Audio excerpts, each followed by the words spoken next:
responsibility, as well as a barrage of rockets, and Israel have been 1,000 rockets, anti-tank missiles, and explosive UAVs from Lebanon. नाज़रीन, मशरिक़ वस्ता में एक नई जंग छिड़ने जा रही है। खित्ते में एक बार फिर जंग के बादल मंडरा रहे हैं। लबनान की तंजीम हिजबुल्लाह ने इसराइल पर एटमी हमले की धमकी भी दे दी है, जिसके बाद सूरत हाल पॉइंट ऑफ नो रिटर्न तक जाती महसूस हो रही है। एक तरफ इसराइल के गजा पर हमास के खिलाफ हमले जारी हैं, तो दूसरी जानिब इसराइली वजीर आजम नेतन्याहू लबनान पर चढ़ाई की तैयारी करते नजर आ रहे हैं। रवां हफ्ते इसराइल और हिजबुल्लाह के दरमियान दुश्मनी और कशीदगी में इजाफा देखने में आया है और दोनों जानिब से एक दूसरे पर बड़े पैमाने पर मिसाइल भी दागे गए। एक तरफ हिजबुल्लाह के सरबराह हसन नसरुल्लाह इसराइल और उसकी फौज को ललकारते हुए इसराइल को तबाह करने की धमकियां दे रहे हैं, तो दूसरी जानिब इसराइली वजीर आजम नेतन्याहू अपनी तेजी से गिरती मकबूलियत और दांव पर लगी साख बचाने के लिए खित्ते में किसी बड़ी जंग की ख्वाहिशमंद है और उनकी जानिब से लबनान को सफाई हस्ती से मिटाने और नेस्तो नाबूद करने की बड़ी धमकी भी दी जा रही है।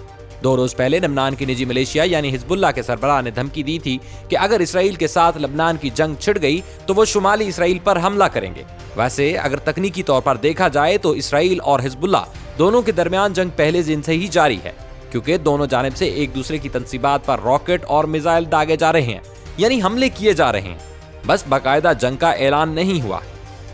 इस सारे मामले में ताज़ा तरीन पेशरफ्त यह है कि हिजबुल्लाह के सरबराह हसन नसरुल्लाह ने बड़ा दावा कर दिया है। उनका कहना है कि हिजबुल्लाह के पास नए हथियार हैं जिन्हें वो मैदान जंग में इस्तेमाल करेंगे। उनकी जानिब से इस बयान के बाद इसराइल में दौड़े लग चुकी हैं।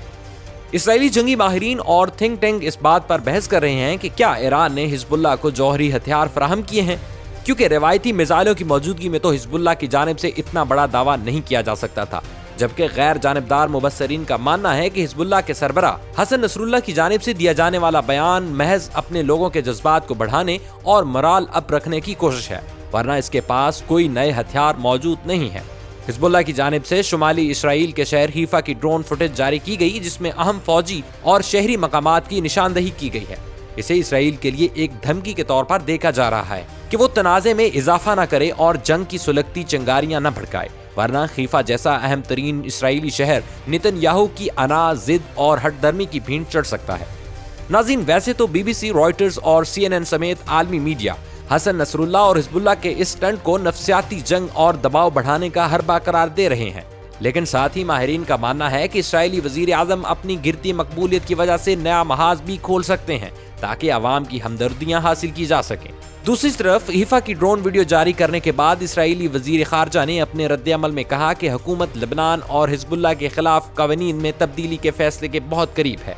उन्होंने खबरदार किया कि अगर कोई नई मुहिम जुई करने की कोशिश की गई तो हिजबुल्लाह तबाह कर दिया जाएगा और लबनान को शदीद नुकसान पहुंचेगा, जबकि इसराइली फौजी यानी IDF की जानिब से जारी किए गए बयान में फौजी तर्जुमान ने वाजे किया है कि लबनान में हमले के ऑपरेशनल मंसूबों की मंजूरी और तौसीक की जा चुकी है। नाज़रीन, वैसे तो जंगें हमेशा सिर्फ और सिर्फ तबाही लाती हैं, कितनी ही हलाकत खेज जंग क्यों न लड़ी जाए, आखिर में मसाइल का हल डिप्लोमेसी और टेबल टॉक या मुज़ाकरात की सूरत में निकलता है। मशरिक़ वस्ता इस वक्त पहले ही खौफनाक आग की लपेट में है। इसराइल और लबनान की जानिब से नया महाज शुरू करने से खित्ते में तबाही का एक नया सिलसिला शुरू हो सकता है, जो दोनों जानिब लाखों लोगों को तबाही के दहाने पर पहुंचा देगा। वैसे तो दिफाई उमूर के माहिरीन का मानना है कि फिलहाल हिजबुल्लाह और इसराइल दोनों ही भरपूर जंग शुरू करने के मूड में नहीं है, लेकिन ऐसी कशीदा सूरत हाल में मामूली सा वाक़या भी बड़े सानहे का सबब बन सकता है, क्योंकि इसराइल की जानिब से लबनान पर हमले की सूरत में ईरान खामोश नहीं बैठेगा। और अब अगर ईरान ने खुल्लम खुल्ला हिजबुल्लाह को सपोर्ट की तो फिर ना चाहते हुए भी अमेरिका को जंग में कूदना पड़ेगा।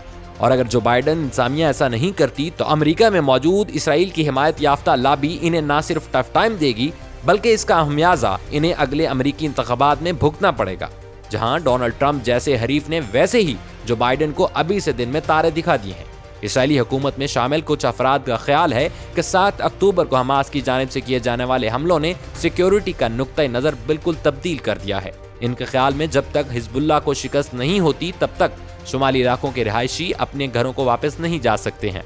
हीफा समेत शुमाली इलाकों के मकीन भी इस बात से मुत्तफिक हैं। उनका कहना है कि हम तो फ्रंट लाइन पर बैठे हैं और उनकी जानिब से नेतन्याहू पर दबाव डाला जा रहा है कि वो मुज़ाकरात से मामला हल करें या फिर कम अज कम फिलहाल लबनान का महाज ना छेड़े। اسرائیل پر حماس کے اکتوبر میں کیے جانے والے تازہ ترین حملے کے بعد سے شمالی اسرائیل کے تقریباً 60,000 سے زیادہ افراد سرحد پر عارضی رہائش گاہوں میں پناہ گزین ہیں۔ عید سے پہلے لبنان سے ہونے والے ڈرونز اور راکٹ حملوں میں اضافہ دیکھنے میں آیا ہے۔ کہا جاتا ہے کہ حملوں میں یہ شدت حزب اللہ کے سینیٹر کمانڈر طالب عبداللہ کی ایک حملے میں ہلاکت کے بعد آئی ہے۔ حزب اللہ کے حملوں میں ٹینک شکن میزائلوں اور ڈرونز کا استعمال بڑھ گیا ہے۔ دونوں جانب سے بڑھتی ہوئی جوابی کارروائیوں کے پیش نظر فریقین میں ایک بھرپور جنگ میں پھنس جانے کا خطرہ بڑھتا جا رہا ہے۔ اقوام متحدہ کے مطابق حالیہ جھڑپوں میں اب تک لبنان میں 400 سے زائد افراد ہلاک ہو چکے ہیں، جن میں بہت سے عام شہری بھی شامل ہیں، جبکہ کم از کم 25 اسرائیلی فوجی اور عام شہری بھی مارے گئے ہیں۔ اس ہفتے امریکہ نے سرحد کی دونوں جانب اپنے ایلچی کو بھیجا تاکہ تنازع کو حل کرنے کی کوشش کی جا سکے، لیکن حزب اللہ نے واضح کر دیا کہ وہ یہ حملے اپنی اتحادی حماس کے ساتھ اظہار یکجہتی کے لیے کر رہا ہے۔ ایسے میں غزہ میں جنگ بندی معاہدہ ہی شمالی علاقوں میں کشیدگی کو کم کرنے کا واحد قابل عمل سفارتی حل دکھائی دیتا ہے۔ اسرائیل کے وزیر اعظم بنجامین نتن یاہو پر امن قائم کرنے کے لیے کافی دباؤ ہے، تاہم دونوں تنازعات کو جاری رکھنا ان کے لیے فائدہ مند ثابت ہو سکتا ہے۔ حماس کی قیادت کو مارے پکڑے یا غزہ سے بے دخل کیے بغیر اسرائیلی وزیر اعظم کے لیے غزہ میں فتح کا دعویٰ کرنا مشکل ہو گیا ہے، وہ بھی ایسے میں جب حماس کی منظم عسکری بٹالین بدستور فعال ہے، اور جب تک غزہ میں حماس کے خلاف جنگ جاری رہے گی تب تک نتن یاہو کی فوج حزب اللہ کے مزید کمانڈروں اور شمالی سرحد کے ساتھ حزب اللہ کی مزید پوزیشنوں کو نشانہ بناتی رہے گی۔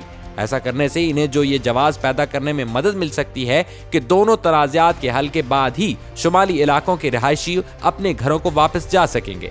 اس وقت تک نتن یاہو وقت حاصل کرنے کے لیے جانے جاتے ہیں، لیکن شمال میں فریقین آگ سے کھیل رہے ہیں۔ اب دیکھنا یہ ہے کہ یہ اونٹ کس کروٹ بیٹھتا ہے۔ دوسری طرف اسرائیلی فوج بوکھلاہٹ کا شکار ہے۔ اسرائیلی فوج نے اعتراف کیا کہ ان کے اہلکاروں کی جانب سے مغربی کنارے کے شہر حنین میں ایک چھاپے کے دوران ایک زخمی فلسطینی شخص کو اپنی گاڑی کے سامنے باندھ کر پروٹوکول کی خلاف ورزی کی گئی ہے۔ اسرائیلی دفاعی افواج IDF نے اس واقعے کی تصدیق اس وقت کی جب اس کی فلم بندی کی گئی اور اسے سوشل میڈیا پر شیئر کر دیا گیا تھا۔ IDF کے ایک بیان میں کہا گیا ہے کہ چھاپے کے دوران فائرنگ کے تبادلے میں یہ مشتبہ شخص زخمی ہوا تھا۔ زخمی شخص کے اہل خانہ کا کہنا ہے کہ جب انہوں نے ایمبولینس مانگی تو فوجی اہلکار انہیں اپنی جیپ کے بونٹ پر باندھ کر ساتھ لے گئے۔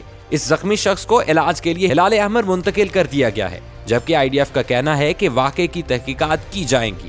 IDF کی جانب سے جاری بیان میں کہا گیا ہے کہ وادی برکن کے علاقے میں مطلوب مشتبہ افراد کی گرفتاری کے لیے انسداد دہشت گردی کی کارروائیوں کے دوران دہشت گردوں نے IDF کے جوانوں پر فائرنگ کی، جس کا جواب انہوں نے دیا۔ ان کے مطابق فائرنگ کے تبادلے کے دوران ایک مشتبہ شخص زخمی ہوا اور اسے گرفتار کر لیا گیا۔ انہوں نے کہا کہ احکامات اور معیاری آپریٹنگ طریقہ کار کی خلاف ورزی کرتے ہوئے مشتبہ شخص کو فورسز نے گاڑی کے اوپر باندھا۔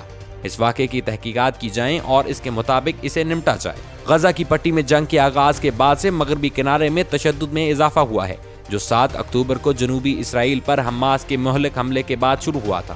اقوام متحدہ کا کہنا ہے کہ مشرقی یروشلم سمیت مغربی کنارے میں تنازعات سے متعلق واقعات میں کم از کم 480 فلسطینی ہلاک ہو چکے ہیں، جن میں مسلح گروہوں کے ارکان، حملہ آور اور عام شہری بھی شامل ہیں۔ اور آخر میں ہمیشہ کی طرح دعا ہے کہ اللہ رب العزت معصوم انسانوں کی حفاظت فرمائے اور اس جنگ کا جلد از جلد خاتمہ کرے۔ آمین ثم آمین۔